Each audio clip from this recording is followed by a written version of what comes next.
My name is Hannah. I'm 33 years old, an architect living and working in New York City. I've built skyscrapers, renovated old museums, and designed homes that strangers call their forever places. Yet somehow, I couldn't build a place where I belonged. That became painfully clear at my father's 65th birthday party. It was an extravagant event, the kind my family loved: crystal glasses, polished silverware, and chandeliers sparkling like they were competing for attention. The entire extended family was there, along with old family friends who had watched us grow up. I stood quietly near the back of the long dining table, a silent observer at a celebration that no longer felt like mine. I should have noticed the signs, the cold glances, the forced smiles, the subtle way chairs were rearranged, so I sat just a little farther from everyone else. But part of me wanted to believe I still mattered to them, that this was just another family dinner. It wasn't. When dessert was served and the waiters retreated, my brother Brandon stood up. Brandon, our family's golden child, the successful entrepreneur, the charming son who could do no wrong. His voice sliced through the hum of conversations like a cold blade. "We've come to a decision," he announced, holding his wine glass as though he were a judge passing a final sentence. "After much discussion, we've voted. Hannah, you are no longer considered part of this family." The room fell into a heavy silence, but Brandon continued with a calm that chilled me to the bone. "You've made choices that go against our family's values. You've embarrassed us. It's time you step away." I caught my mother's eye. Catherine, the woman who once kissed scraped knees and stayed up with me through childhood fevers, sat rigidly, nodding in agreement. Her lips were pressed into a thin line, as if she wanted to believe this was necessary. Julia, my sister-in-law, folded her arms and gave me a look that dripped with silent satisfaction, as though she had waited years for this moment. No one else spoke. Some avoided my gaze. Some simply looked away as though I had already ceased to exist. I didn't cry. I didn't plead. I didn't even ask why. Instead, I smiled softly, almost sadly, and reached into my handbag. I pulled out a small silver USB drive and placed it carefully on the center of the table. "Well then," I said, my voice steady, but not without weight. "I suppose the family will want to see this." The sound of the USB clicking against the polished wood was deafening in the silence. I stepped back and watched their confident faces flicker with the first shade of doubt. They thought they had finished the story, but I had just turned the first page. Their confident faces flickered with uncertainty as I placed the USB on the table. They thought they had silenced me, boxed me out, written me off, but the story had only just begun. The roots of this fracture didn't grow overnight. It all started 2 months earlier with a single word. No. That was the word that broke me free. That was the word that shattered their illusion of control over me. For years, I had been the one who always said yes. I said yes when Brandon wanted to borrow money to start his first company. I said yes when my mother needed her credit card debt paid off. I said yes when Julia's investment scheme fell apart and left her thousands of dollars in the red. I had sold my car to bail them out. I had drained my savings account. I had skipped vacations, passed up job opportunities, and watched the walls of my apartment close in as I prioritized their dreams over my own life. I had been their safety net, their quiet benefactor, their fallback plan, until the day Brandon called me. His voice was smooth, as always, carefully controlled, coated in the polite charm he used when he wanted something. He asked me to co-sign a loan for a new chain of upscale bars he was planning to launch. He spoke of opportunity, of legacy, of building something for the family. He said it as if he were offering me a gift, not asking me to take on risk that could destroy me. I listened carefully. I let him finish his entire pitch, and when he paused, waiting for my predictable agreement, I simply said, "No." The silence on the other end of the line was sharp, like a window slamming shut in winter. I imagined his mouth opening slightly, momentarily stunned that I wasn't immediately offering myself as collateral yet again. "No," he repeated, as if the word were foreign to him. "No," I said again, firmly this time. "Not this time." His voice changed. The mask slipped, just enough for me to hear the faintest edge of frustration beneath it. He didn't argue. He didn't beg. He just said, "I see." I didn't know then that those two words would become the prelude to my exile. Within days, the shift became obvious. Family dinners I was usually expected to attend were suddenly rescheduled without me. Group chats went quiet, then vanished entirely. Photos appeared on social media, my family laughing at birthday parties, barbecues, and weekend trips without me. My niece Emma's birthday passed without an invitation. No one called to explain, no one offered excuses. I had become invisible. At first, I was devastated. I questioned myself relentlessly. Had I been selfish? Was I wrong to finally choose myself? But as the days passed, I began to see the truth with painful clarity. This wasn't about family. This was about access. To them. I was useful when I provided, disposable when I didn't. And as I sat in my quiet apartment, memories flooded in ones I had worked so hard to bury. I remembered selling my first car so Brandon could pay the lease on his first office. I remembered transferring thousands of dollars to my mother when our debt spiraled out of control. I remembered covering Julia's failed side business because she insisted it was just a temporary setback.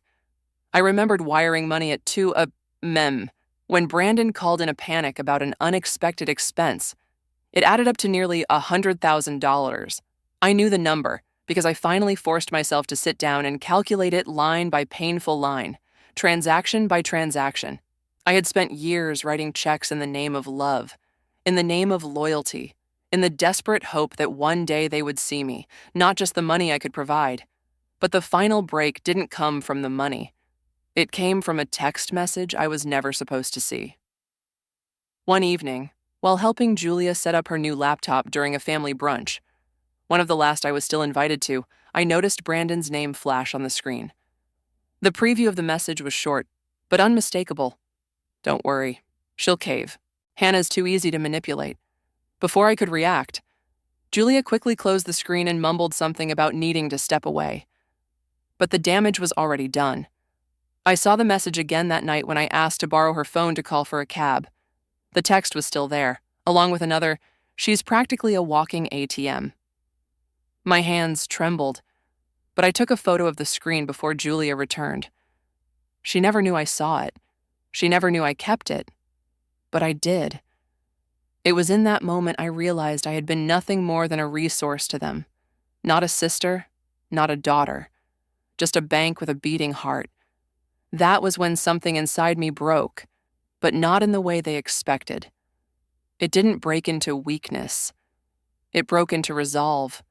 Resolve doesn't arrive like a lightning strike, it builds. Slowly, deliberately. After I saw those messages, something shifted inside me. I wasn't going to be their walking bank anymore. I wasn't going to let them keep carving away pieces of me, transaction by transaction. I decided I would reclaim what I had allowed them to take for years: my boundaries, my dignity, and my power. The first person I called was Sophie. Sophie had been my closest friend since college. She was the one who had sat with me through countless late-night phone calls when I cried over family disappointments I didn't even know how to name back then. She was the one who always saw what I refused to admit, that I wasn't being loved. I was being used. When I told her everything, her response was immediate. "You need to protect yourself, Hannah. This isn't just about money anymore. You need to document everything." Her words sank deep. I realized I had never really looked at the numbers, never really confronted the magnitude of what I had given away. It had always been easier to let the guilt, the obligation, and the hope of approval guide me. So I started digging. I spent nights combing through old bank statements, email threads, payment records, and contracts I had signed without fully reading because I trusted them. At first, I thought I was simply gathering information for my own clarity. But the more I uncovered, the more I realized I had been entangled in financial traps far worse than I'd imagined. One night, I found an old loan document. It was a joint loan taken out under both my name and Julia's. My signature was there, except I had no memory of signing it. Panicked, I called the bank to inquire. After several transfers and a tense wait on hold, a manager finally explained that the loan had been processed years ago using power of attorney documents I had once casually signed to help with family matters. Documents I now realized I had never fully understood. Julia had used my name and my credit to guarantee a loan for Brandon's earlier failed business venture without ever telling me. I was still listed as a co-signer. My stomach twisted into knots as I processed the scale of the betrayal. It didn't stop there. In another folder, I found receipts and travel confirmations tied to Brandon and Julia's supposed business trips.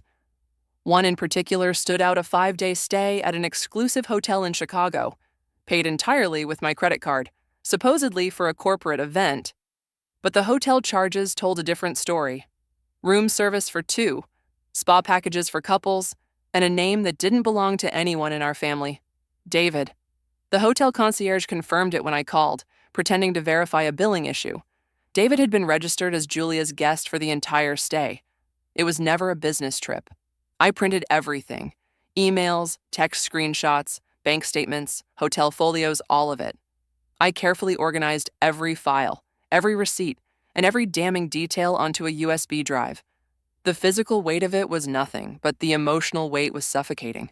The hardest part wasn't facing the financial exploitation, it was facing the emotional one, realizing that years of sacrifice had been nothing but convenience for them, realizing that I had spent over a decade buying my place in a family that never truly valued me.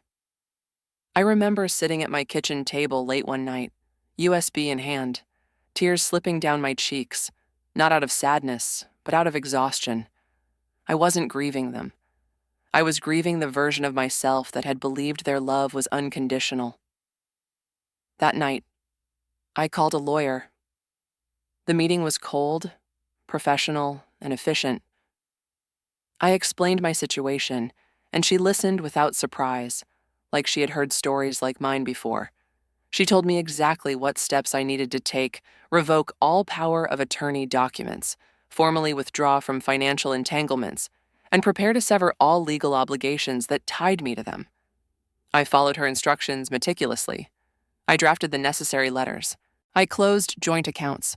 I filed paperwork to nullify financial authorizations I had once given them. For the first time, I acted in my own interest, not theirs. It was a quiet revolution. No one in my family knew what I was preparing.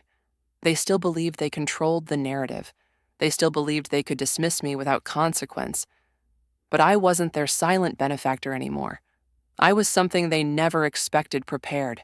I wasn't their silent benefactor anymore. I was prepared. And the perfect moment to let the truth unfold had already presented itself: my father's birthday party. The weight of that tiny USB drive in my bag felt heavier with each step I took into the grand dining hall. The place sparkled, dressed to impress, but beneath the glossy surfaces, I could already feel the cracks. They thought they had cornered me. They thought the vote to exile me was the final blow. But they didn't know that I had stopped playing their game weeks ago.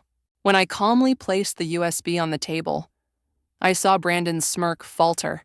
He picked it up, turning it between his fingers like it was some trivial trinket. "What's this?" "Hannah." His tone dripped with condescension, the same patronizing note he had always used when I dared to question him. "A little something for the family to see." I replied evenly. The room was still, every eye flicking between me and the small silver object on the table. Brandon inserted the USB into his laptop, which was already connected to the large screen the family had been using to project a slideshow of childhood memories. How poetic, I thought. We were about to rewrite what counted as family memory.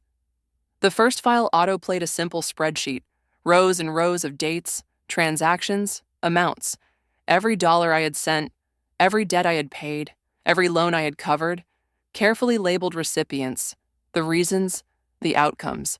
I had arranged it all meticulously. The final number glowed in bold red at the bottom: $99,500. A ripple of murmurs spread across the room. Brandon's hand hovered over the trackpad, but before he could exit the file, another window popped up: emails. A series of messages between him and Julia appeared in sequence. carefully ordered to show their pattern of manipulation. Words like, "she'll pay," "she always does," and "she's our easiest target" filled the screen in stark black and white. Gasps echoed around the table. Brandon's jaw tightened. This isn't what it looks like. I didn't blink. It's exactly what it looks like. I moved to the next file. On the screen now was a screenshot of the text message Julia thought I'd never see, the one where Brandon had called me a walking ATM and the family fool. Julia's face paled. She looked to Brandon for help, but his attention had already shifted, his carefully constructed facade crumbling by the second. I clicked one more file, a scanned hotel folio from the Chicago trip. The screen displayed the list of charges, the signature, and the name of the second guest, David. It hung there in silence, undeniable. I turned to Julia, locking eyes with her across the table. "Did you enjoy Chicago? Must have been a nice trip. Did Brandon know you weren't traveling alone?" Her throat bobbed as she struggled to find words, her mouth opening and closing uselessly. It wasn't like that." Brandon's gaze sharpened. "What is she talking about? Julia, I can explain," Julia stammered. "Explain what?" Exactly. Brandon's voice lost its practiced calm. "Who the hell is David?" Panic flashed across Julia's face. "You're blowing this out of proportion. I paid for that trip." I cut in, my voice slicing through their argument. "I think I deserve to know." The room shifted. The smug unity they had displayed minutes before fractured right in front of everyone. Brandon turned on Julia. Julia's explanations dissolved into angry stammers. Their parents looked back and forth between them, confused, disoriented, their heads spinning as the family narrative they had clung to collapsed. Someone's fork clattered to the floor. An aunt whispered to her husband. An uncle shook his head in disbelief. "You've humiliated this family," my mother finally whispered, her voice trembling. I met her gaze, calm and unflinching. "No, I didn't humiliate the family. I just turned on the lights. It was already broken, you just refused to see it." Brandon shot up from his chair, furious now. "You've been planning this. You've been setting us up." I stood slowly, smoothing my hands over the front of my dress. "No, I've been documenting for years. This is me protecting myself." I slipped the USB back into my pocket as Brandon's protest dissolved into a swirl of raised voices. Julia was crying now, pleading with him, while he demanded the truth. The room splintered. Their narrative had collapsed and no one could put it back together. I had no intention of staying to watch them fight over the wreckage. Without another word, I turned, stepped away from the table, and walked calmly toward the door. Behind me, their voices blurred into a distant hum. For the first time, I wasn't part of their noise. I walked calmly toward the door, their voices melting into a distant blur behind me. I didn't need to hear the rest. I didn't need their explanations or their desperate attempts to stitch together the broken pieces. I had already made my choice. I was stepping away. Finally choosing myself. Outside. The sharp November air greeted me like an old friend. I drew in a deep breath, feeling it settle in my chest. For the first time in years, I felt something I hadn't realized I'd been missing: lightness. The weight of carrying them their debts, their demands, their silent expectations was gone. I wasn't angry. I wasn't even sad. I was simply free. A week after the birthday party, I met with my lawyer again. The paperwork was already in motion. I formally revoked all powers of attorney. I withdrew from every financial contract that still bound me to them. I submitted letters to the banks, the credit bureaus, the investment firms, any institution where my name had been tethered to theirs. It was a meticulous process, but I moved through each step with quiet determination. Every signature I scribbled felt like cutting another invisible chain. Brandon called me twice in the days that followed. I let it ring both times. On the third attempt, he left a voicemail. His voice cracked as he pleaded with me to call him back. Hannah, we were angry. Okay, it was all just a mistake. You're my sister. This isn't how we fix things. Please call me. I didn't. The next day, an email arrived from him. The words tumbled over themselves: apologies, rationalizations, half-hearted explanations. He tried to tell me that what happened at the party had spiraled out of control, that it wasn't supposed to go that far. He reminded me that we're family, like the phrase itself could erase the years of manipulation. I sent him a single reply. You already voted. I blocked his number after that. My mother, Catherine, sent long text messages dripping with guilt and self-pity. She tried to cast herself as a bystander, someone who simply got caught in the middle. But I remembered how she had nodded when Brandon exiled me from the family. I remembered how she had looked away, choosing silence over standing up for me. Her apologies came too late. Julia didn't bother with apologies. She sent a cold, carefully worded message warning me not to pursue any financial claims or legal action that could damage the family's reputation. It was a threat dressed as a negotiation. I didn't answer her either. Instead, I packed up my apartment. I sold what I didn't want to carry into my new life and donated the rest. I found a small, sunlit apartment in a quieter city, far enough away that no one would stumble across me by accident. The silence in that new apartment was startling at first. It wrapped around me like a heavy blanket. For years, I had filled every quiet moment with obligations, with crises that weren't mine to solve, with the clamor of a family that always needed more. Now, there was nothing but the sound of my own breathing, the steady rhythm of my footsteps on bare floors, the soft scrape of a chair when I pulled it out for dinner for one. At first, I wasn't sure if I liked the silence, but slowly, it became peace. I rebuilt my life with deliberate care. I poured myself into my work again, rediscovering the passion I had buried beneath years of family demands. I joined a small architecture firm where I was respected not for what I could give, but for what I could create. I made friends, not acquaintances born from obligation, but people who saw me for who I was, people who didn't know my family, who didn't ask me to fix their problems, who didn't expect me to carry them. Every Friday night, I met Sophie for dinner. We talked about work, books, the weather, the oddities of life. It became a ritual, simple but deeply grounding. I had built something real, something I chose. Sometimes, when the sky darkened too quickly, or when the cold seeped through my jacket, I would think about Emma, my niece.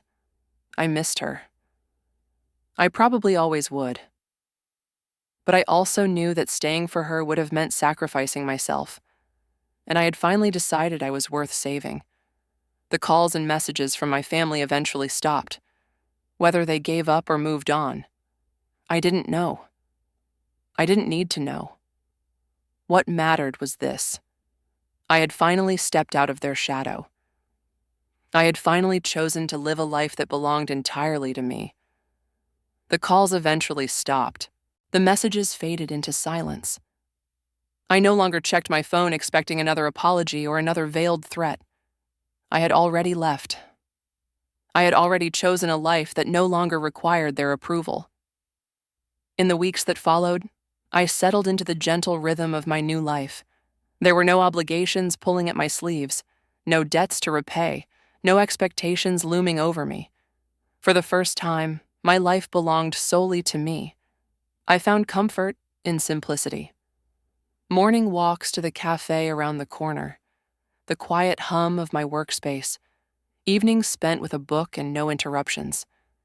It wasn't grand or extraordinary, but it was mine. There was something profoundly beautiful about building something where no one else had a claim. Sophie remained by my side, her presence a steady thread woven into this new chapter. Every Friday, like clockwork, we met for dinner at our favorite little restaurant tucked between two aging brick buildings. It became a sanctuary, a space where no past versions of me were allowed to intrude. We talked about the mundane and the meaningful, about work deadlines, about the best coffee beans, about the quiet courage it takes to start over. Sometimes, Sophie would glance at me across the table and say, almost offhandedly, "You look lighter now." And I realized I was the invisible weight I had carried the burden of their expectations, their manipulation, their conditional love had been slowly dissolving, week by week, meal by meal, quiet moment by quiet moment. I was no longer a vessel for their needs. I was no longer a mirror for their approval. But there were still moments when memories surfaced. Emma's laugh, her tiny hand in mine when I used to walk her to the park, the way her eyes lit up when I surprised her with her favorite strawberry cake. I missed her. I probably always would. But I also knew that staying for her would have meant staying in a system that would have swallowed me whole. Loving her didn't have to mean losing myself. Some mornings, I would wonder if she asked about me, if she noticed my absence. But I had made peace with the not knowing. Some stories remain incomplete. Some goodbyes are not spoken aloud but lived. What I had learned, through the slow and painful process of untangling myself, was that blood is not the currency of loyalty.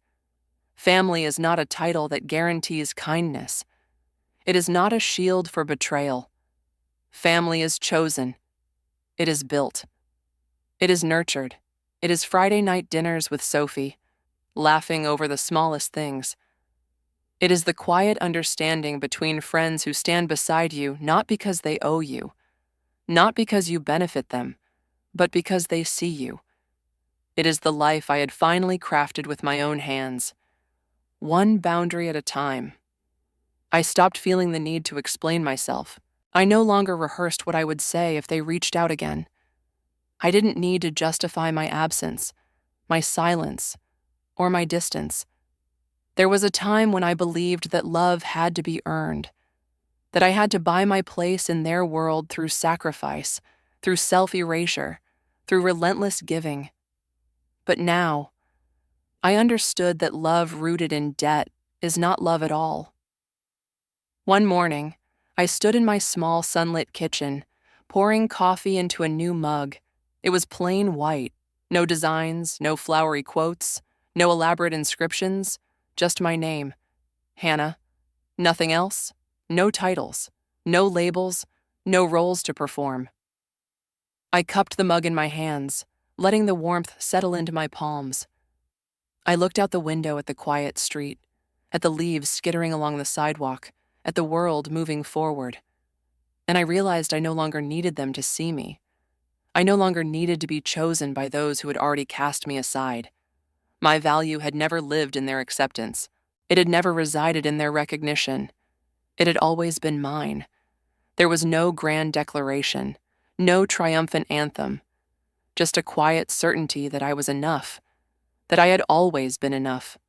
I placed the mug down gently, the soft clink of ceramic against wood echoing in the stillness. I picked up my coat, slid my arms through the sleeves, and opened the door.